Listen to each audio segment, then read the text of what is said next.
How can I give an accurate picture of just how manly this man is? Okay, do you remember those Chuck Norris facts that were popular like 10 years ago? There are 10 million people in the world of Warcraft because Chuck Norris allows them to live. Turns out they were invented for Teddy Roosevelt.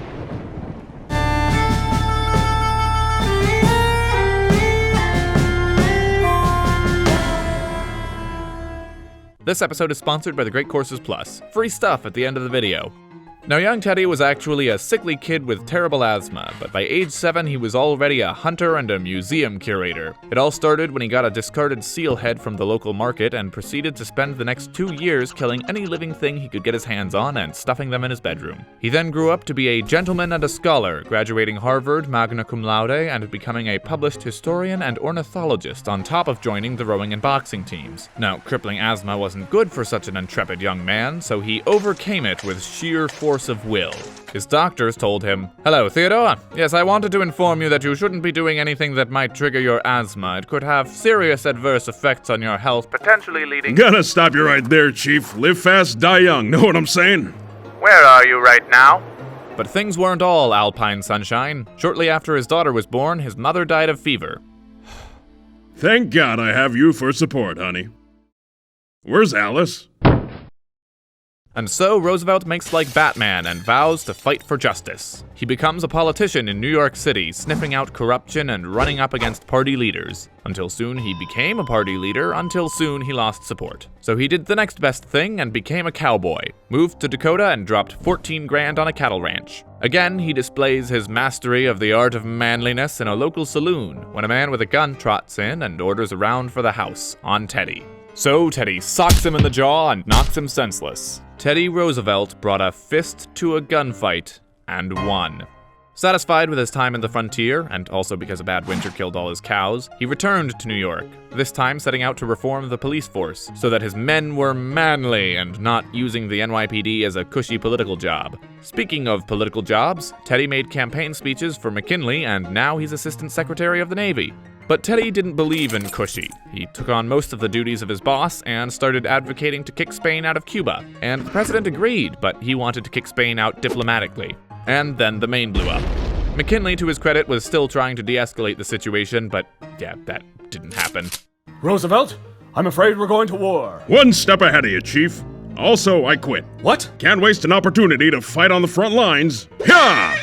And fight he did, going above and beyond anything he was ordered to. So now he's an ornithologist, a historian, a cowboy, police chief, politician, and a war hero. Just the kind of person party boss Tom Platt needs to nominate for governor of New York. And Teddy cinches the election. Heck, he was on such a roll, maybe he could even be president someday.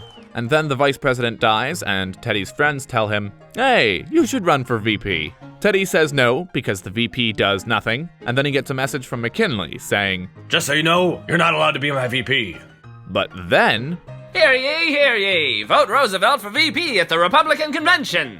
Yes, it turns out the party boss who helped put Teddy in the governor's office now wants him out of office. He and his party boss friends run Roosevelt's entire campaign without him, put him on the ballot against the president's wishes, and he won unanimously. So he and McKinley win the election, and now he's vice president. And then McKinley dies. Whoops. And look, his presidency is a video unto itself. He broke up trusts, he made national parks, he made it so that food has to be edible and drugs can't kill you, he helped promote a federal income tax and an 8-hour workday, he passed nearly as many executive orders as the previous 25 presidents combined, and he panned a Man-Panama Plans canal. The man's face is on a mountain next to the guy who won the Civil War and 2 of the guys who made the country. Let us just take a moment and acknowledge his legacy.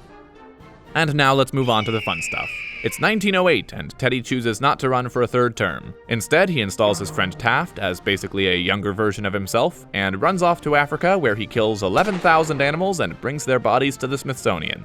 When he gets back, it turns out Taft isn't Teddy Roosevelt 2.0, so Teddy starts rethinking that 3rd term. But Republicans aren't about to give up their incumbent president for someone who was only supposed to be VP. So Teddy makes his own party. It was during his 3rd party presidential campaign that a man in the crowd shot him in the chest and he died. Kidding. Bullet passed through a steel eyeglass case and 50 sheets of paper, but yeah, it definitely pierced the skin. So he begrudgingly tells the crowd, Sorry friends, but I've just been shot, so I'll have to keep this short. 30 minutes later, Because I believe the American people can decide for themselves, not now. another hour later, And that, friends, is why you should vote progressive. All right, you can help me down now. I'm feeling kind of dizzy. Despite all that, he ended up splitting the vote because first past the post is a terrible system and Wilson won instead. So what does a man like Teddy Roosevelt do in a time like this? He explores an uncharted river in the treacherous depths of the Amazon.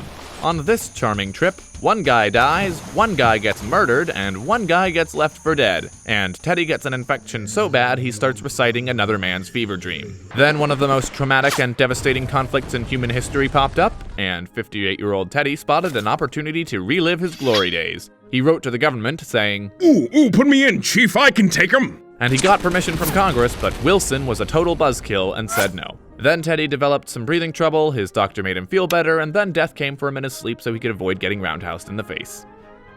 Okay, free stuff. You want more Teddy? Boom, conservationism, life lessons, all on the Great Courses Plus with their umpteen thousand other courses. But low-key, they've also got these how-to lessons that I've been watching every night, and like... That's not terrible. Plus they've got chop and gourmet baking, and am I making cream puffs for dessert tonight? Probably not, but I'll be damned if this isn't the most wholesome, relaxing thing to come home to. So if you want a free trial of the full thing, go to thegreatcoursesplus.com/Jack Rackham or click the link in the description. So long, and thanks for all the fish.